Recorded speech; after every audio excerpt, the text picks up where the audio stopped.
Un muy cordial saludo, este es mi último punto, mi último video de lo que vendría a ser ya los componentes de un vector y las aplicaciones en estática y dinámica.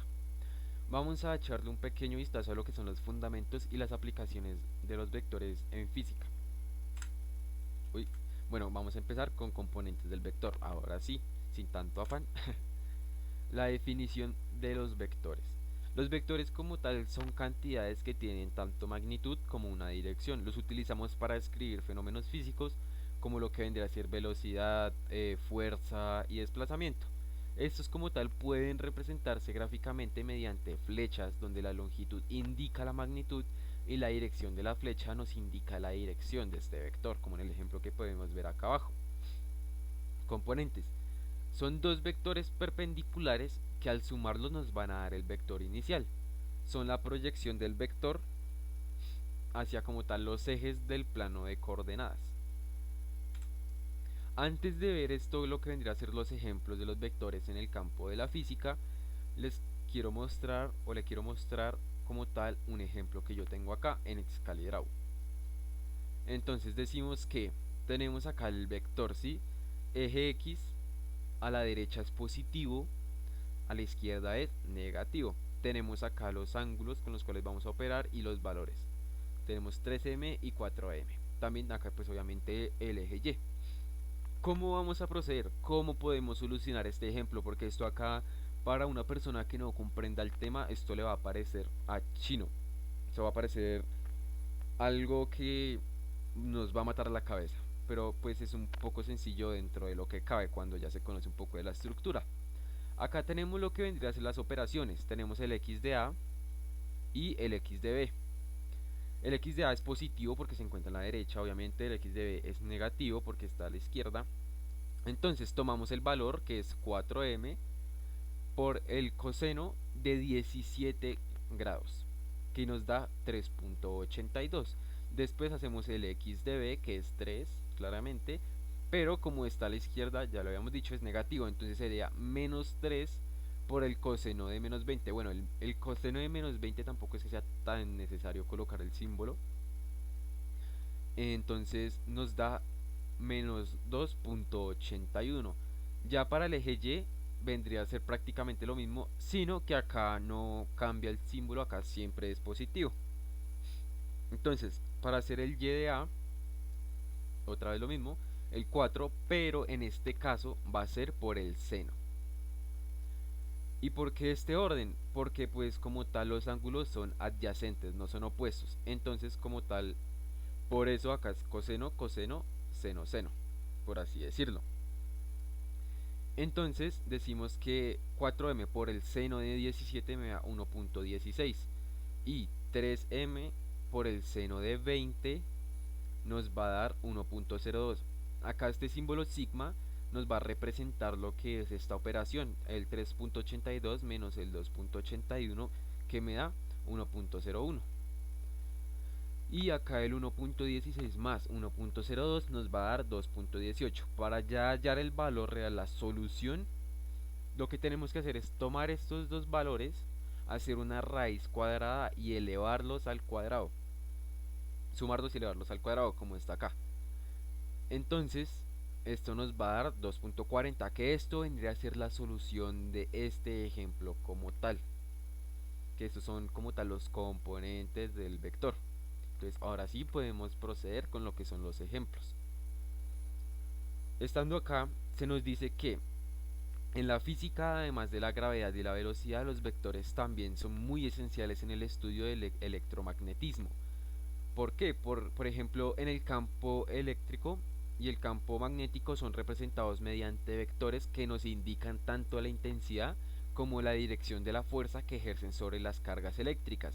Asimismo, en la mecánica, la aceleración es un vector que nos describe cómo va a cambiar la velocidad de un objeto en función del tiempo.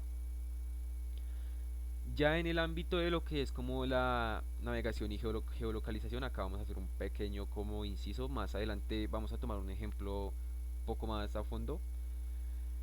Los vectores también juegan un papel muy crucial en la determinación de rutas y desplazamientos cuando un avión o un barco siguen un rumbo en específico.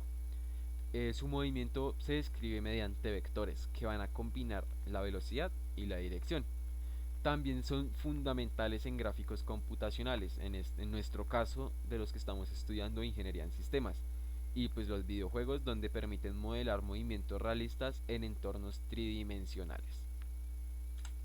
Ok, ahora sí vamos a venir a hablar de lo que son las aplicaciones en estática y dinámica. En estática como tal, los principios de equilibrio son muy fundamentales para el diseño y análisis de las estructuras.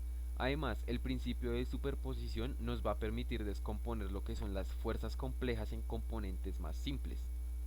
Esto nos va a facilitar el análisis mediante pues el uso de vectores, claramente, ¿no? Otro concepto clave en la estática es como tal el momento de una fuerza. Esto nos va a describir la tendencia de una fuerza a provocar una rotación alrededor de un punto o eje específico. Aquí como tal los vectores los vamos a utilizar para representar tanto la magnitud de la fuerza como su dirección y punto de aplicación.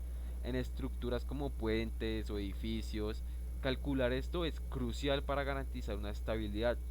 Y más que nada quiero hacer un inciso en estos dos ejemplos porque acá tenemos vidas humanas en riesgo.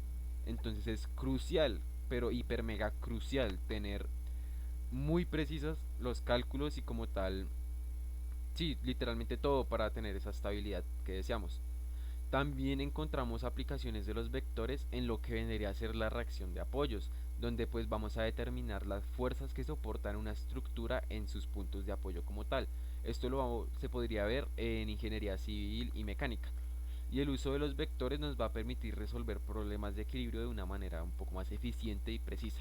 Un poco no, literalmente más eficiente y precisa. Dinámica. Son las fuerzas en movimiento. En la dinámica como tal, esos vectores son fundamentales para escribir no solamente la fuerza y la velocidad, sino también la aceleración y la cantidad de un movimiento. Un concepto clave es como tal la segunda ley de Newton, que nos va a establecer que la aceleración es un objeto proporcional a la fuerza neta aplicada e inversamente proporcional a su masa. Este principio se expresa matemáticamente mediante los vectores y permite predecir el comportamiento de los objetos en movimiento. Otro aspecto esencial es la dinámica de rotación, donde los vectores describen el movimiento angular y los momentos de inercia. Por ejemplo, un coche toma una curva y la fuerza centrípeta lo mantiene en su trayectoria. Esto como tal es un vector dirigido hacia el centro de la curva. También es importante considerar la resistencia aerodinámica, que es como tal un vector opuesto al movimiento que tiene el objeto y depende de la velocidad y la forma que tiene el cuerpo. En el automovilismo y en la qué pena, aeronáutica, este análisis vectorial nos va a permitir optimizar como tal el diseño de los vehículos para mejorar su eficiencia y rendimiento. Un ejemplo claro de esto son, por ejemplo, las motos de alto cilindraje, los coches deportivos o los coches de Fórmula 1 cuentan con una muy baja resistencia aerodinámica, lo cual les permite mejorar un poco lo que vendría a ser su rendimiento. Un poco no, literalmente mucho. Listo, vamos a meter esto un poco a análisis de situaciones reales. Por ejemplo, el tema que ya habíamos abordado antes de un barco en la navegación. En la navegación, este análisis es esencial para determinar la trayectoria óptima de un barco.